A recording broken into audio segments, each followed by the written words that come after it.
네, 검찰의 권력은 국민으로부터 위임받은 것입니다. 그런데 지난 금요일 서울지검이 보여준 태도는 마치 검찰의 권력을 개인적 차원에서 활용하고 있는 것은 아닌지 하는 의구심을 들게 하는 한 단면이었다고 볼 수 있습니다. 첫째, 민주당 의원들의 이 서울지검 방문은 8월 12일 목요일 날 국회 연락관을 통해서 대검, 서울지검장, 그리고 법무부 모두에게 연락이 간 상황입니다.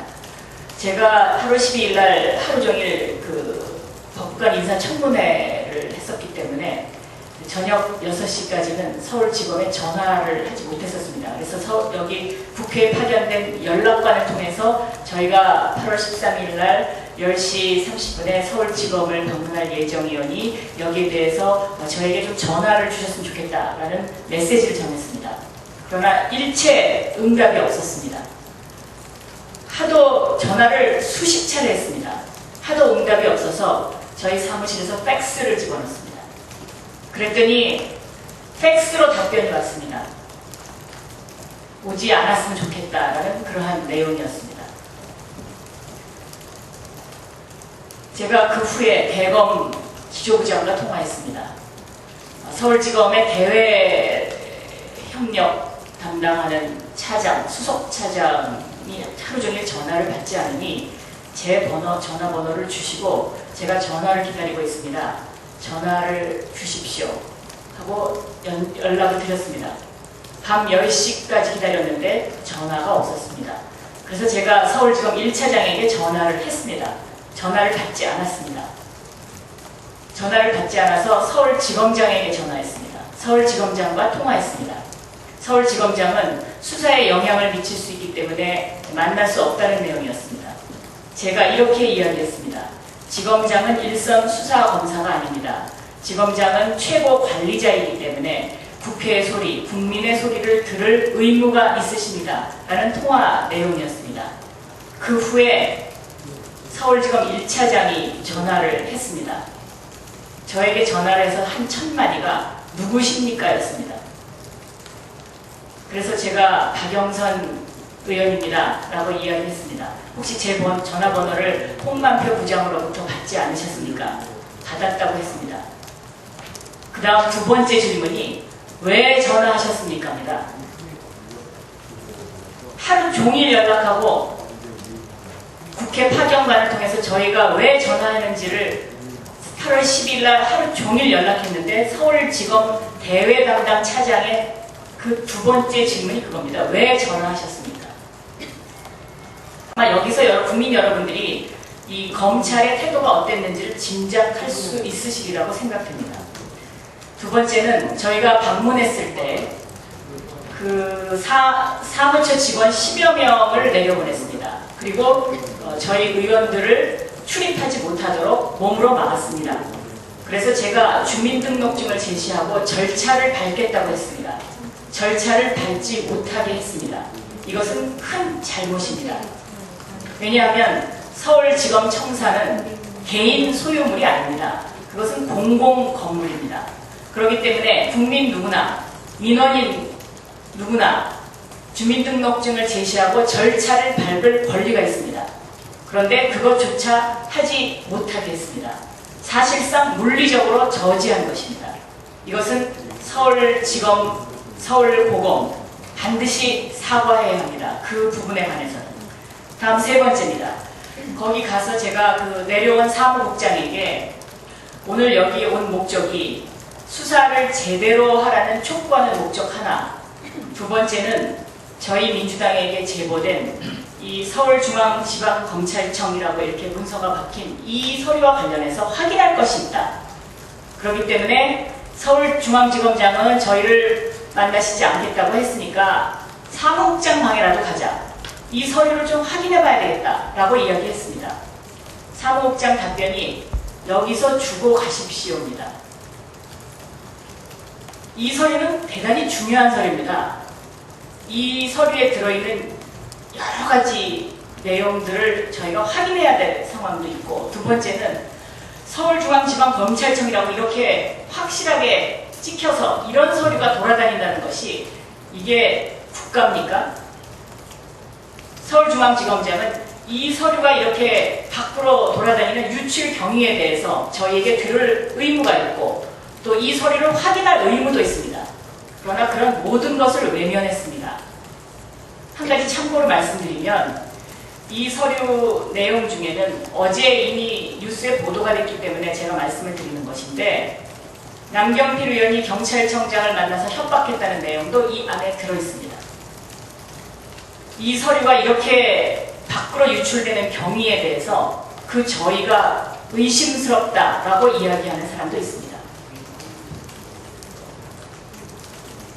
서울지검장은 무엇이 두려워서 민주당 야당 의원들을 못 만납니까? 서울지검장은 수사의 최종 관리인인 동시에 또한 국민의 목소리를 들어야 할 그러한 위치에 있기 때문에 야당 의원들의 방문을 그렇게 물리적으로 제지해서 단순하게 그 한 번으로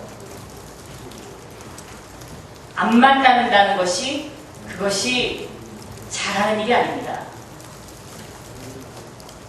검찰 수사가 떳떳했다면 왜 못 만나겠습니까? 다시 한번 촉구합니다. 검찰은 사과하십시오. 이상입니다. 네, 다음은 백원우 행안위 간사께서 조현호 경찰청장 내정자의 망언에 관한 말씀이 있으시겠습니다. 예, 백원우입니다. 조현호 청장 후보자의 발언이 지난 3월 31일 그 시위 진압을 하는 기동대 전경들 앞에서 한 발언이었습니다. 왜 그랬을까? 그 젊은 청년들 앞에서 왜 노무현 대통령의 죽음에 대해서 그런 허위 사실을 반발을 했을까 고민해 봤습니다. 현 정권에 취약한 정치적, 도덕적 명분, 이런 명분들이 취약하기 때문에 시위 진압에 나서는 젊은 기동대원들에게 억지의 명분을 주기 위한 그런 발언 아니었는가.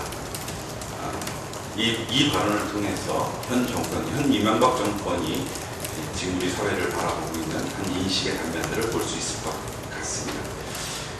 만약에 조현호를 계속해서 청장 후보자로서 청문 절차를 계속해서 진행한다면 그것은 최종 임명권자인 이명박 대통령께서 조현호의 발언에 대해서 동의한다고 저희는 인식할 수밖에 없습니다.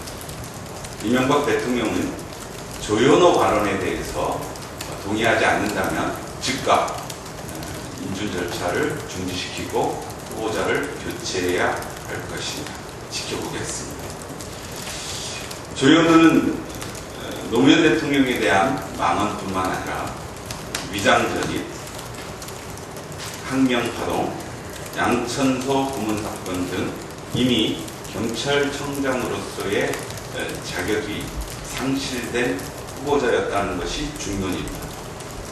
더욱이 최근에 여러 가지 제보가 있는 것 중에 상당히 저희가 의심하고 확인해야 될 사안도 있습니다.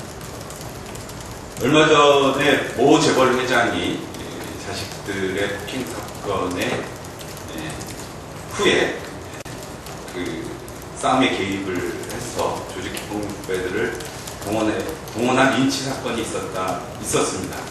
그때 동원된 조직폭력배들과 조 청장이 연루되어 있다라고 하는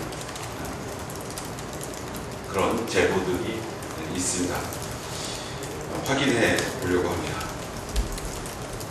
조현호 청장 후보자에 대해서는 민형사상 책임을 반드시 물을 것입니다.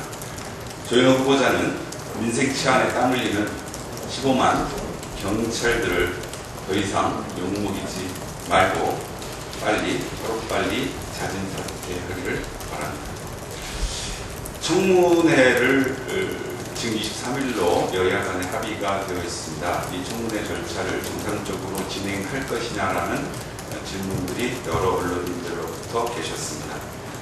저희 기본적인 인식은 일단 조현오 후보자는 청문회에 쓸 자격이 없는, 청문회를 저희가 진행할 가치가 없는 사람이다, 이렇게 규정하고 있고, 23일 조현오 경찰청장 후보자의 청문회가 진행되어서는 안 된다라는 기본 입장을 갖고 있습니다. 그 전에 반드시 사퇴하거나 교체되어야 한다는 뜻입니다.